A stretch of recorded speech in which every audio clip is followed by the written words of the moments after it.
وَأُخْرَى تُحِبُّونَهَا نَصْرٌ مِّنَ اللَّهِ وَفَتْحٌ قَرِيبٌ وَبَشِّرِ الْمُؤْمِنِينَ، اور وہ دوسری چیز جو تم چاہتے ہو وہ بھی تمہیں دے گا، اللہ کی طرف سے نصرت اور قریبی حاصل ہونے والی فتح۔ اے نبی صلی اللہ علیہ وسلم اہل ایمان کو اس کی بشارت دے دیجئے۔ اب یہ بتایا جا رہا ہے کہ جب تم اللہ کی راہ میں لڑو گے اور اس کے دین کی مدد کرو گے تو وہ بھی تمہیں فتح دے گا، وہ بھی تمہیں نصرت دے گا۔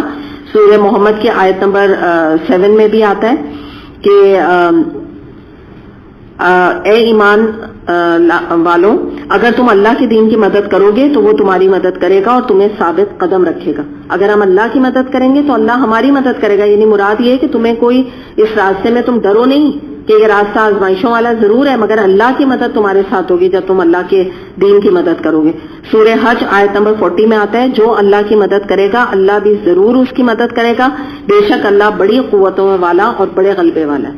اللہ سے بڑا جو طاقت کس کے پاس ہے؟ تو تم اس کے غلام بننے جا رہے ہو، تم اس کے نوکر بننے جا رہے ہو، تم اس کا کام کرنے کے لیے لگنے جا رہے ہو، تو اللہ تمہاری مدد نہیں کرے گا، اس سے بڑھ کے کون تمہارا ساتھ دینے والا ہے۔ تو اس کے بارے میں کہتے ہیں کہ یہاں پہ جو یہ بات آ رہی ہے نا کہ یہ فتح قریب ہے، فتح قریب، تو اس سے مراد یہاں پر فتح مکہ ہے۔ بعض نے ادھر اشارہ کیا، بعض نے کہا کہ اس میں فارس اور روم کی عظیم الشان جو سلطنت مسلمانوں کا غلبہ ان کے ہوا تھا تو اس کا اشارہ کیا گیا، یعنی مراد کیا ہے کہ جو تم چاہتے ہو کہ تمہیں دنیاوی فتح بھی ملے تو وہ بھی تمہیں اللہ دے گا، دنیاوی فتح بھی دے گا، تمہیں وہ گرینڈور بھی دے گا، تمہیں سب کچھ دے گا، لیکن بشرط یہ ہے کہ تم جو ہو وہ اللہ کی اطاعت تو کرو، جیسے یہ سورہ آل عمران آیت نمبر 139 میں آتا ہے، وَأَنْتُمُ الْأَعْلَوْنَ إِن كُنتُم مُؤْمِنِينَ، اور تم ہی سربلند رہو گے بشرط ہے کہ تم مومن ہو۔ تو اللہ تعالیٰ تو تمہارا نام بلند کرے گا، دنیا میں بھی کرے گا، مگر تم مومن تو بنو۔ تو آج تو مٹھی بھر مومن ہے، تو تبھی آپ دیکھیں آج ہمارا کیا، ہم کتنے مغلوب ہیں، کوئی غلبہ ہمیں ہے ہی نہیں کفار کے اوپر۔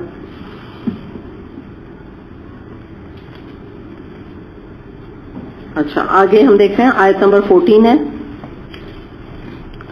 یا ایھا الذین آمنوا کونوا انصار اللہ کما قال عیسی ابن مریم للحواریین من انصاری الی اللہ قال الحواریون نحن انصار اللہ فآمنت طائفة من بنی اسرائیل وکفرت طائفة فَيَّدْنَ الَّذِينَ آمَنُوا عَلَىٰ عُدُوِّهِمْ فَأَصْبَحُوا ظَاهِرِينَ، اے لوگوں جو ایمان لائے ہو اللہ کے مددگار بنو، جس طرح عیسیٰ ابن مریم نے حواریوں کو خطاب کر کے کہا تھا کون ہے اللہ کی طرف بلانے میں میرا مددگار، اور حواریوں نے جواب دیا تھا ہم ہیں اللہ کے مددگار۔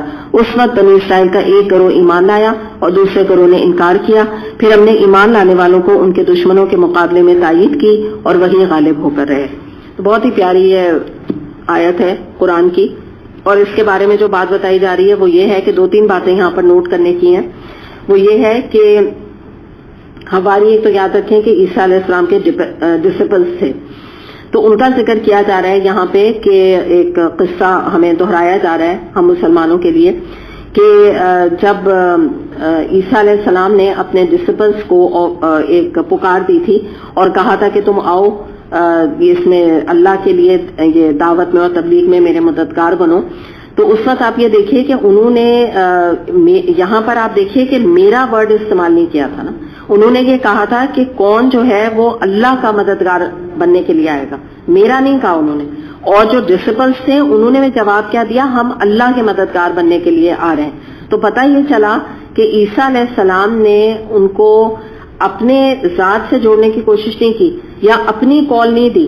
تو کوئی بھی اگر جماعت بنتی ہے، آرگنائز ہوتی ہے، تو جو بھی بلانے والا ہوتا ہے وہ اپنی ذات کے لیے نہیں بلا رہا ہوتا ہے، ٹھیک ہے، وہ کس کے لیے بلاتا ہے؟ اللہ کے لیے جڑواتا ہے لوگوں کو نا، اللہ سے جوڑتا ہے کہ بھئی اللہ کے لیے آؤ، یہ کام کرو، جو آئے وہ اللہ کے لیے آئے۔ جیسے مثال کے طور پہ ہم یہاں بات کرتے ہیں نا کہ آپ لوگ آئیں تو آپ اپنی نیت اللہ کے لیے خالص کر کے آئیں، میں آؤں میں اپنی نیت اللہ کے لیے خالص کروں۔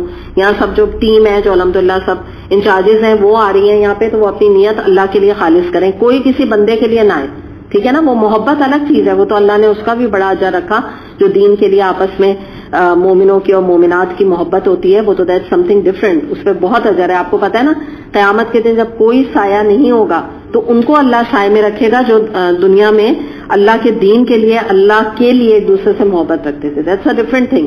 لیکن بات کیا ہے یہاں پہ، جو بات ہے کہ نیت خالص جو ہو وہ اللہ کے لیے جڑنے کی، اللہ کے اس کلام سے، تو یہی بات یہاں پہ بتائی گئی کہ یہاں پہ ہمیں پتہ چلتا ہے کہ ہوا یہ تھا کہ نبی کریم صلی اللہ علیہ وسلم نے، اس کی بگننگ آپ کو بتا رہی ہوں کہ ایام حج میں ہوا یہ کہ نبی کریم صلی اللہ علیہ وسلم نے فرمایا کہ کون ہے جو مجھے پناہ دے تاکہ میں لوگوں تک اللہ کا پیغام پہنچاؤں.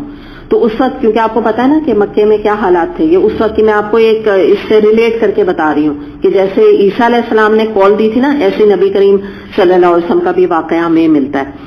تو ہوا یہ کہ آپ کی اس پکار پر مدینے کے 2 قبیلے بگننگ میں یہ اوس اور خزرج تھے جنہوں نے آپ کی کال کے اوپر لبیک کہا، اور انہوں نے آپ کے ہاتھ پر بیعت کی اور آپ سے مدد کا واقعہ کیا، وہ وعدہ کیا.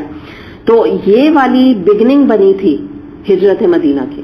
ہم تو بس کہتے ہیں نا ہجرت مدینہ ہو گئی مدینہ، یہ ایکچولی انہوں نے اس کال کے اوپر جس طرح بالکل میں ابھی آپ کو بتا رہی ہوں نا، حواریوں نے کہا تھا ہم ہیں اللہ کے مددگار، تو ایسے ہی انہوں نے آفر کیا تھا اور نبی کریم صلی اللہ علیہ وسلم سے 2 قبیلوں نے کہا تھا کہ آپ آ جائیے مدینے میں اور ہم آپ کی حفاظت کی ذمہ داری قبول کرتے ہیں، جتنے لوگ آپ کے ساتھ مہاجرین آئیں ہم ان کی مدد کریں گے. اور ان کا بعد میں نام کیا ہوا؟ یہ انصار تھے. ٹھیک ہے، یہ ان میں سے ان کا شمار ہوتا تھا. اور واقعی انہوں نے جو زبان سے کہا، یہ بات کیوں مثال بھی میں اور دے کے یہاں بتا رہی ہوں آپ کو کہ پہلے آیت میں جو بات آئی ہے نا اس کو نہ بھولیے گا، تم وہ بات کیوں کہتے ہو جو کرتے نہیں. تو یہی والی بات ہے کہ انہوں نے جو وعدہ کیا تھا اس کا حق ادا کیا، وعدہ پورا کیا، حتیٰ کہ اللہ اور اس کے رسول نے ان کا نام ہی انصار رکھ دیا صلی اللہ علیہ وسلم نے. اور اسی لیے آپ یہ دیکھ لیجئے کہ ان کے درجات کتنے بلند ہیں، وہ تو ہم جانتے ہی ہیں. تو بہرحال یہی بات یہاں پر ہم یہ دیکھتے ہیں کہ یہاں جو ہم بات دیکھ رہے ہیں وہ کیا ہے کہ انہوں نے عیسیٰ علیہ السلام کے ڈسپل نے بھی ان کا ساتھ دیا، لیکن آگے ہم دیکھ رہے ہیں کہ اس وقت بنی اسرائیل کا ایک گروہ ایمان لایا اور دوسرے گروہ نے انکار کر دیا. تو ان کے بارے میں ہم یہ دیکھتے ہیں کہ یہ کس کا ذکر کیا جا رہا ہے؟ یہود کا. ٹھیک ہے، یہود جو ہیں انہوں نے نبوت عیسیٰ علیہ السلام ہی کا انکار نہیں کیا، بلکہ انہوں نے مریم علیہ السلام کے اوپر بھی بہتان تراشی کی. آپ کو پتا ہے نا انہوں نے کیا کہا تھا عیسیٰ علیہ السلام کو کہ یہ انلیجیٹمیٹ چائلڈ، پتا ہے نا آپ کو، یوسف کارپینٹر کی یہ انلیجیٹمیٹ چائلڈ ہے. تو انہوں نے تو اس حد تک یہ یہاں پہ تفرقہ آ رہا ہے کہ یہ انہوں نے نا اختلاف کیا اور تفرقہ کیا. اور یہ ہوا کب ہے؟ سب سے زیادہ یہود کو جو دشمنی پیدا ہوئی ہے نا وہ عیسیٰ علیہ السلام کو جب ان کا رفع آسمانی ہو گیا تو اس وقت یہ ساری لڑائی جھگڑے اور یہ سب انہوں نے شروع کیے، جس کا ذکر آ رہا ہے نا کہ ایک گروہ نے تو انکار ہی کر دیا. تو یہ یہود نے کبھی بھی عیسیٰ علیہ السلام کو اور ان کے دین کو اور اس کو جو عیسیٰ علیہ السلام جو تعلیمات لائے تھے انہوں نے کبھی بھی مان کے نہیں دیا. تو اسی کا یہ ذکر کیا جا رہا ہے یہاں پہ. دوسری بات یہ ہے کہ ایک اور بات ہم یہ دیکھتے ہیں کہ نبی کریم صلی اللہ علیہ وسلم کو جو اللہ تعالیٰ نے پھر مبعوث کیا تو اس میں یہ جتنے بھی باطل فرقے تھے جو یہود ہیں اور جو کرسچنز ہیں تو پھر ان کے ایک طرح سے رد ہو گیا نبی کریم صلی اللہ علیہ وسلم کا آنے کے بعد، اور ایک مسلمانوں کی جماعت صحابہ کرام کی جماعت ابھر کر سامنے آئی اور نبی کریم صلی اللہ علیہ وسلم آئے، ان کی بعثت ہوئی اور آپ کو غالبوں یہ کافروں کے اوپر غلبہ اللہ تعالیٰ نے نصیب کیا. تو اس کا بھی یہاں پر ذکر ہے. اور آپ کو پتہ ہے کہ اب جو آگے اس سے ہمیں بات پتہ چلتی ہے وہ یہ ہے کہ عیسیٰ علیہ السلام کا دوبارہ سے نزول ہوگا. کب ہوگا؟ قیامت کی ایک نشانیوں میں سے ایک نشانی ہے جس کے بارے میں متواتر احادیث آتی ہیں، یعنی جن کا کہ جھوٹ کے اتنی حدیث ہیں کہ جھوٹ کے اوپر اس کا جو ہونا اتفاق ہونا یا اس کے یکجا ہونا ناممکن ہے. تو یہ اس کی کچھ اس حوالے سے ہسٹری تھی. اب تھوڑا سا ہم یہاں پر دین کے کورس کے حوالے سے ہم بات کریں گے کہ اللہ کی مددگاری کے حوالے سے.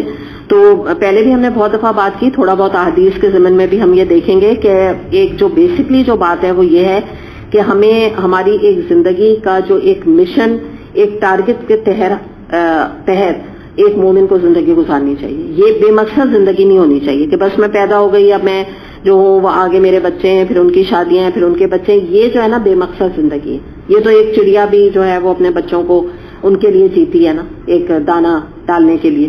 تو بات یہی ہے کہ ایک اپنا ٹارگٹ بنانا ہے، جیسا کہ یہ اللہ کی مدد کا ٹارگٹ ہے.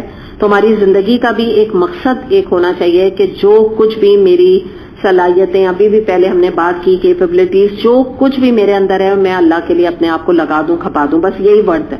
اگر میں نے یہ کر دیا تو میری زندگی ورت ہے، ورنہ کوئی مقصد، بیکار زندگی. میری عزت ہے یا میری کوئی وقت ہے تو اس قرآن کے ساتھ لنک ہونے میں. اگر قرآن سے میرا تعلق نہیں ہے، اللہ سے، اس کلام سے تعلق نہیں ہے، میں کوئی اللہ کی خدمت نہیں کرتی، پڑھ کے پڑھا کے کوئی اور کام کر کے، تو میری بالکل بیکار کی زندگی، یوز لیس لائف ہے، بالکل بیکار لائف ہے. تو یہ ہمیں یہاں سمجھنے کی ضرورت ہے کہ یہ بات یہاں بتائی گئی، یہاں پر مثال دی جا رہی ہے عیسیٰ علیہ السلام ان کے ڈسپلنس کی. لیکن ظاہر ہے اس میں ہمارے لیے بھی بہت بڑے سبق موجود ہے نا، کہ ہم بھی تو اس کال پہ، کیونکہ آج نبی کریم صلی اللہ علیہ وسلم موجود نہیں ہے، دور رسالت ختم ہو گیا، لیکن کار رسالت باقی ہے. اللہ کا کام تو باقی ہے آج بھی کرنے کے لیے، بہت کچھ ہے انسان کرنا چاہے تو وہی والی بات ہے. یہاں ایک اور بات یاد رکھیں کہ جب اللہ کی مددگاری کی بات ہوتی ہے، جیسے ابھی انہوں نے کہا تھا ہم اللہ کے مددگار بننے کو تیار ہیں، تو اللہ کو ذاتی کوئی مدد نہیں چاہیے ہوتی، کوئی احسان نہیں ہم اللہ کے اوپر کر رہے ہیں، بلکہ ہمیں شکر گزار ہونا چاہیے کہ اگر ہمیں کوئی آفر آتی ہے اللہ کی طرف سے آتی ہے، اللہ ہمیں کوئی اپنے کام کی دعوت دیتا ہے، اللہ ہمیں توفیق دیتا ہے کہ ہم اس کا دین پڑھیں سمجھیں، تو یہ بہت بڑا آنر ہے. اگر ہم اس اپارچونٹی کو چھوڑیں گے تو ہم محروم رہ جائیں گے. اللہ کو میں بار بار آپ کو یہ بات کہوں گی، غلاموں کی، لوگوں کی کمی نہیں، کوئی کمی نہیں. ہمارا جو ڈیبٹ ہے، ہمارا بہت بڑا نقصان ہے، اور ایسا نقصان ہے جس کا کہ کوئی جس کو کہتے ہیں نا ازالہ نہیں. کیونکہ ظاہر ہے جب ایک دفعہ قیامت آ گئی اور ہم نے اپنی زندگی کو ایسے ضائع کر دیا تو بس پھر تو کوئی لوٹنے کی صورت نہیں ہے. ایسی بات دیکھیں آپ، بھاگے چلا جا رہا ہے. اب یہاں پہ کچھ احادیث ہی ہم دیکھ لیتے ہیں کہ ابن عباس رضی اللہ عنہ سے روایت ہے، نبی کریم صلی اللہ علیہ وسلم نے فرمایا جو میری امت کے عام بگاڑ کے زمانے پر میرے طریقے پر چلے گا اس کو 100 شہیدوں کے برابر اجر اور انعام ملے گا. یعنی جب ایک وقت خراب ہوگا اور لوگ مختلف قسم کے کاموں میں لگے ہوئے ہوں گے، غلط قسم کی ڈیویشن میں، جو اتنا بڑا چیلنج دے گا کہ میرا اتباع کرے گا، میری احادیث کو مانے گا، تو اس کو 100 شہیدوں کے برابر اجر ملے گا. اس کے علاوہ اور بھی ہم دیکھتے ہیں یہ نبی کریم صلی اللہ علیہ وسلم نے فرمایا کہ جنت کے دروازے تلواروں کے سائے کے نیچے ہیں. اسے مسلم نے روایت کیا. یعنی کچھ تو ہمیں قربانی دینی پڑے گی، کچھ تو ہمیں جہاد کرنا پڑے گا، تبھی جنت ہمیں ملے گی نا. اور ایک اور آتی ہے مسند احمد میں حدیث، مقداد بن اسود رضی اللہ عنہ سے روایت ہے، نبی کریم صلی اللہ علیہ وسلم کی خدمت میں وہ حاضر ہوئے اس وقت جبکہ آپ مشرکین مکہ سے لڑنے کی لوگوں کو دعوت دے رہے تھے. تو اس وقت مقداد نے کہا کہ ہم لوگ آپ صلی اللہ علیہ وسلم سے اس طرح نہ کہیں گے جیسا کہ موسیٰ علیہ السلام کے قوم نے موسیٰ علیہ السلام سے کہا تھا کہ اے موسیٰ تم اور تمہارا رب جا کے لڑو، ہم یہیں بیٹھے ہوئے ہیں. قرآن میں آتی ہے یہ آیت آتی ہے. تو انہوں نے کہا مقداد رضی اللہ عنہ کہ نہیں، بلکہ ہم آپ کے دائیں ہو کر جنگ لڑیں گے، بائیں ہو کر جنگ لڑیں گے، آپ کے آگے ہو کر کفار سے لڑیں گے اور آپ کے پیچھے رہ کے ان سے لڑیں گے. مقداد رضی اللہ عنہ نے جب یہ بات کہی تو میں نے دیکھا، صحابی کہہ رہے ہیں کہ نبی کریم صلی اللہ علیہ وسلم کا چہرہ مبارک خوشی سے دمک رہا تھا. یہ ہے وہ ماننا جو نبی کریم صلی اللہ علیہ وسلم اپنی امتیوں پہ کرتے ہیں. تو اگر آج ہم وہ اعمال لے کے، وہ سنتیں لے کے اور وہ قرآن کی تعلیمات پہ عمل کر کے اللہ کے سامنے حاضر ہوں گے تو ان کا بھی چہرہ نبی کریم صلی اللہ علیہ وسلم کا انشاءاللہ اسی طرح سے خوشی سے دمکے گا نا. یا یہ کہ جب جو ان کو مایوس کرے گا تو آپ سوچیں کہ ان کو کتنی تکلیف پہنچانے والی بات ہے، کتنی تکلیف پہنچانے والی بات ہے. تو یہ جو ہے نا نعتوں میں دعوے کرنا کافی نہیں ہے، ہمیں قربانیاں دینی ہیں، سیکریفائسز کرنی ہے. اور ہم جیسے حقیر لوگ ہیں، ہم نے سیگریگیشن ہی کر لیا. آپ سمجھیں ہم نے ان کی سنت کو زندہ کر دیا. ہم نے مسجد میں اپنے بچوں کے نکاح کر لیا، ہم نے ان کی سنت کو زندہ کر لیا. ٹھیک ہے نا. ہم اسراف سے بچ گئے، تبذیر سے بچ گئے. ہم نے ہندوانی رسومات کو خیر آباد کہہ دیا. آپ سمجھے کہ ہم نے اپنی طور کوشش کر لی جیسے ہم ہیں نا، جتنی ہماری وقت ہے تو ہم یہی کر سکتے ہیں، ہم یہی کریں. ہمیں تھوڑی کال ہے اس وقت جہاد کی نا. آپ دیکھیں نا، ہمیں تھوڑی کال ہے. یہ تو مقداد جو بن اسود ہیں وہ تو ایک مرد تھے، ان کو کال تھی جہاد کی. ان کا تو جہاد بھی سوچیں کیا ہے تو پتہ ہی نہیں ہوتا تھا کہ واپس زندہ آئیں گے کہ نہیں آئیں گے. تو اتنا بڑی ہماری سیکریفائس نہیں ہے، پھر بھی نہیں دیتے ہم. تو کم سے کم کچھ تو ہم اللہ کے رسول کا جو ہے کچھ تو مان ہم رکھیں نا صلی اللہ علیہ وسلم کا.